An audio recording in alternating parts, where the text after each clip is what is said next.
రాకాలోకంకి స్వాగతం. అయోధ్యలో రామజన్మభూమి మందిర నిర్మాణం కోసం జరిగినటువంటి 5 శతాబ్దాల పోరాటము భారతదేశ చరిత్రలోని ఒక అద్భుతమైన మహోజ్వలమైనటువంటి అధ్యాయం. దీనిలో ప్రాణాలిచ్చిన వాళ్ళు కొందరు, తూటాలకు ఛాతీలు ఎదురొడ్డి రక్తమోడుతూ కూడాను జై శ్రీరామ్ నినదించిన వాళ్ళు కొందరైతే, మరికొందరు గ్రామాలలో సంస్థాగత నిర్మాణం చేసి ఉద్యమానికి ఊపిరులూది రకరకాల కార్యక్రమాల ద్వారా దేశంలోని లక్షలాది గ్రామాలలో రామజ్యోతులు వెలిగించిన వాళ్ళు. వీళ్ళందరి కథలోనూ చాలా విలక్షణమైనటువంటి కథ ఓం భారతి అనే మహిళది. ఈ ఓం భారతి అనే మహిళ అయోధ్యలోని ఇరుకు సందుల్లోని ఒక సందులో, హనుమాన్ గఢీకి దగ్గరగా ఉన్నటువంటి ఒక ఇరుకు సందులో ఆమె నివసిస్తుంది. ఇప్పటికీ ఆమె అదే ఇంట్లో నివసిస్తుంది. పూర్తిగా కూలిపోవడానికి సిద్ధంగా ఉన్నటువంటి ఇల్లది. ఇటుకలు, సిమెంటు పెచ్చులు ఊడిపోయినాయి. గోడల్లో ఉన్నటువంటి ప్లాస్టరింగ్ అంతా వచ్చేస్తోంది. పాతకాలపు దాదాపు 100-200 సంవత్సరాల పాత ఇల్లది. అయితే ఓం భారతి అయోధ్య ఉద్యమంలో పాల్గొనడానికి రోడ్డెక్కలేదు.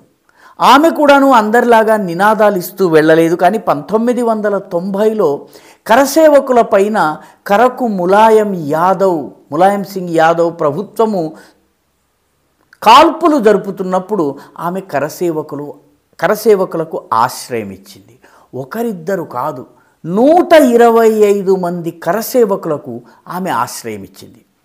కరసేవకులను ఇరుకు సందుల్లో అటు ఇటు పోవడానికి వీల్లేకుండా 2 వైపులా పోలీసులు తుపాకులు మోహరించి కాల్పులు జరుపుతుంటే కరసేవకులు అక్కడ ఉన్నటువంటి ఈమె ఇంటి తలుపు తట్టగానే ఈమె తన తలుపు తెరిచి దాదాపు 125 మందిని తన ఇంట్లోకి ఆహ్వానించి తలుపులు మూసేసింది. ఆ రకంగా వచ్చి ఆమె ఇంట్లో ఆశ్రయం పొంది తలదాచుకున్న వారిలో విశ్వ హిందూ పరిషత్ అంతర్జాతీయ అధ్యక్షులైనటువంటి అశోక్ సింఘల్జీ కూడా ఉన్నారు. అంటే ఆ స్థాయి నాయకుడి దగ్గర నుంచి సాధారణ కరసేవకుడి దాకా 125 మంది ఆమె ఇంట్లో అనేక గంటల పాటు ఆశ్రయం పొందారు. ఎందుకంటే బయట పోలీసులు తిరుగుతున్నారు, ఎవరు బయటకు వస్తే వాళ్ళను కాల్చేయడానికి సిద్ధంగా ఉన్నారు. వారందరినీ తన ఇంట్లో ఉంచుకుని తన దగ్గర ఉన్న వస్తువులతో ఆమె వాళ్ళ ఆకలి తీర్చి ఇంట్లో రామభజనను నిర్వహించి తలుపులు తీయకుండా, పోలీసులు తలుపులు కొట్టినా కూడా తలుపులు తీయకుండా ఉంది. చాలా గంటల తరువాత పోలీసులు వెళ్ళిపోయారని భావించిన తరువాత కరసేవకులు బయటకు వెళ్ళటానికి ప్రయత్నించారు. బయటకు వెళ్ళినటువంటి 2 కరసేవకులు కలకత్తాకి చెందినటువంటి అన్నదమ్ములు రామ్ కుమార్ కొఠారి, శరత్ కుమార్ కొఠారి. వీళ్ళిద్దరూ బయటకు రాగానే పోలీసులు వీళ్ళని కాల్చి చంపేసేశారు.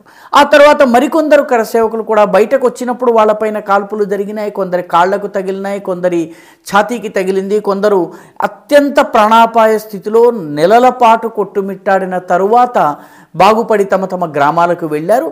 మొత్తం మీద ఆ తల్లి ఇంట్లో ఆశ్రయం ఉన్నంతసేపు వాళ్లకు రక్షణ లభించింది.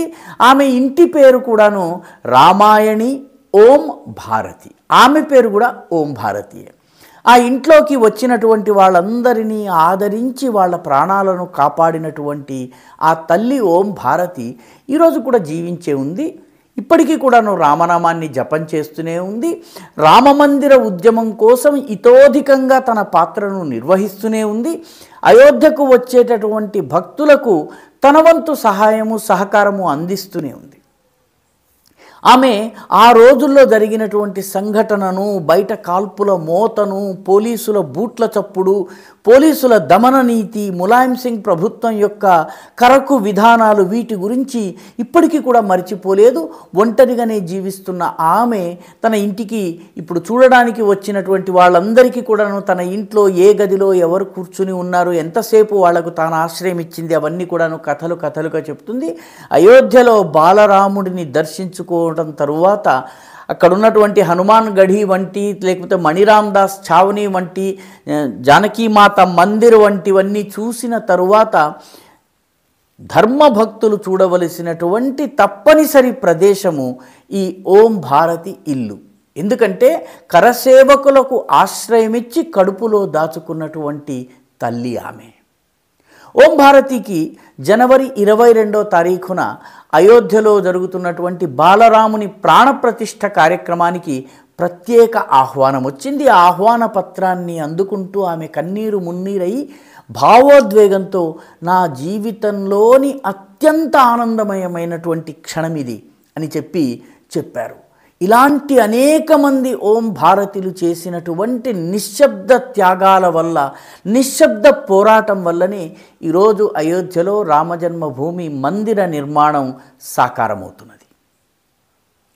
ఈ వీడియో మీకు నచ్చినట్టయితే లైక్ చేయండి, షేర్ చేయండి, ఈ ఛానల్కు సబ్స్క్రైబ్ చేయండి. మీ అభిప్రాయాన్ని కమెంట్ల రూపంలో తప్పనిసరిగా పంపించండి.